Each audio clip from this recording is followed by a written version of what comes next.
कर्नाटकामध्ये कधी ह्यांचं कधी त्यांचं कोणाचंही सरकार असलं तरी बेळगाव गावात तिकडे मराठीवरती अन्याय करणारी सगळी अवलाद तिकडेची ही आम्हाला आमच्याकडे हिंदीची सक्ती करताय.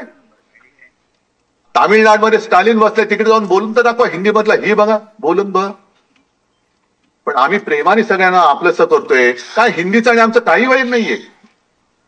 सगळेजण हिंदी बोलतातच मराठी पण बोलतात पण जबरदस्ती कशाला करताय तुम्ही.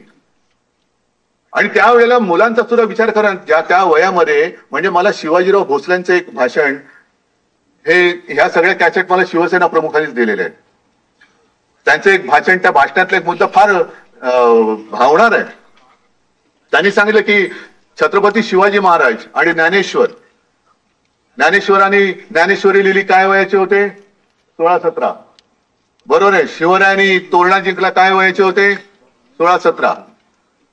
आता 16-17व्या वर्षी ज्ञानेश्वरांनी ज्ञानेश्वरी लिहिली आपल्या महाराजांनी तोरणा जिंकला. आताची 16-17 वर्षाची मुलं काय करतायत म्हणजे त्यांच्या पाठीवरती एवढं ओझं आहे आणि एवढी स्पर्धा आहे की त्या अर्धी अधिक म्हणजे ज्या वयामध्ये पराक्रम गाजवायचा त्या वयामध्ये ही मुलं पाटकण्यांचा पिचून गेलेला असतो. मग ज्या वेळेला ते बाहेर येतात 20 वर्ष 21 वर्ष नोकरी शोधायला लागतात शिक्षणाच्या डिग्र्या घेऊन. नोकरी नाही नो वेकन्सी काय पराक्रम आपण त्यांच्याकडनं अपेक्षित धरणार. आणि त्याचमुळे शिवसेना प्रमुखांनी सांगितलं होतं की मुलांच्या पाठीवरचं ओझं कमी करा आणि तुम्ही ओझं वाढवत आहे.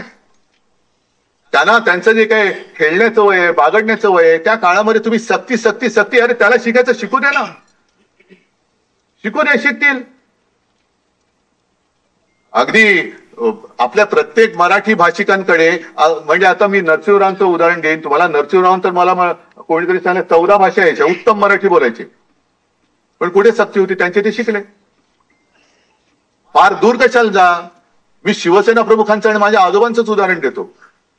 दोघांनाही 7वी मध्ये शाळा सोडवावी लागली होती फी भरायला पैसे नव्हते म्हणून. तरी दोघही त्यांचं काय पराक्रम तुम्हाला सांगण्याची गरज नाही. त्यांनी पराक्रम केला म्हणून तुम्ही इतके वर्ष माझ्यासोबत राहिलात. हे केवळ 7वी मध्ये शाळा सोडलेल्यांचं हे कर्तृत्व आहे म्हणून सगळ्यांनी शाळा सोडा असं माझं म्हणणं नाहीये. पण शिकायचं असेल तो कसाही शिकतो. आणि पहिला महत्वाचा मुद्दा म्हणजे फडणवीस साहेब तुम्ही जे काय आमच्यातनं गद्दार बिद्दार घेतलेत त्यांना पहिलं हिंदी काय पहिलं मराठी सक्तीचं करा. मराठी कसं बोलायचं कारण त्यांचं मराठी म्हणजे काय. आणि तसं एक शिवसेना प्रमुखांचं भाषण सुद्धा आहे ते आहे ना षण्मुखानंद मधलं. हा नाही ते असे ते मैंने बोलिया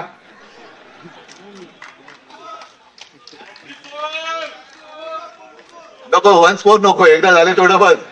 एकदा बोल्या उतना काफी आहे. जिसको समझना है उसको समजा. त्यांना पहिले तुमचे सहकारी चांगले सुशिक्षित आहेत का. म्हणजे मी परत सुशिक्षित अशिक्षित असं वाद नाही करू इच्छित पण तेवढ्या क्षमतेच्या आहात का की केवळ गद्दारीचीच सर्टिफिकेट घेऊन तुम्ही त्यांना पद दिलेली आहेत. तू किती वेळा पक्ष बदललास अरे वा चल ये डबल ग्रॅज्युएट आहेस तू. हा म्हणजे पक्ष सोडण्याचा पक्ष फोडण्याचा अनुभव दांडगा ये माझ्याकडे.